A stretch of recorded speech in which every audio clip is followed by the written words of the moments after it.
news this hour. A ceiling has collapsed at a historic London theatre right in the middle of a performance. Authorities say there are many casualties. Our senior international correspondent Nick Robertson is on the scene for us. Nick, tell our viewers what we know. Well, Wolf, we know so far that the ceiling collapsed inside the Apollo Theatre about 40 minutes into a performance this evening. It was a crowded theatre, over 700 people in there, 30 to 40 people injured, 5 of them seriously. Precisely why the roof collapsed is unclear at this time. The police have cordoned off this very busy West End district in the centre of London. I'm joined by 2 people here, Michelle and Henry, who were both inside the theatre watching this performance. Michelle, can you describe what happened, what you saw?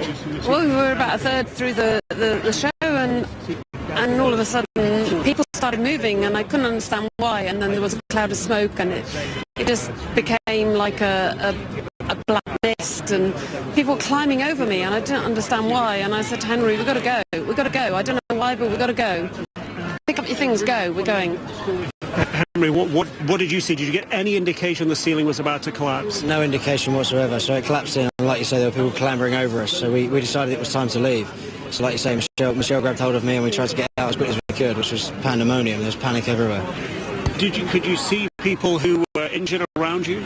You couldn't see a thing. As soon as the roof caved in, there was smoke everywhere. It was very dark. There was nothing we could see. Yeah, but outside there were a lot of people. They just looked black. They were just covered in soot.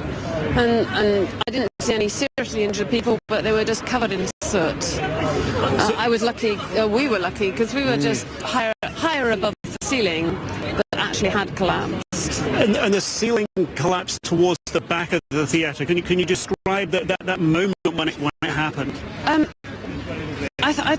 was a moment where I thought it was part of the show, you know, when you have smoke that it was part of the show, and then it just became obvious because people were panicking, and it became, and I wanted to lock myself in the toilet, and then I thought, no, we've got to get out of here. So Henry, you got people clambering over you. What happens then? What do you do? How do you pick yourselves up? It's incredibly surreal. You don't know what you're doing, so you're a bit disorientated, and then we were looking for the exits. It was as simple as that. We didn't know where we were. Like Michelle said, we were covered in sort of, I guess, soot. Choosing the safest exit. Which one do you choose? The right one, the left one? People have described the emergency services getting on the scene very quickly. What was your experience? Well, by the time we were out, it was about, 2 minutes, 3 minutes, and they were there. It was incredible. I was very impressed. Very impressed that they were there by the time we were out on the street, weren't they? Yeah, I mean, it was very impressive, to be fair. I mean, it's never a situation you want to find yourself in, but it was very impressive the way they dealt with it. And as far as you know, the theatre was very full this evening?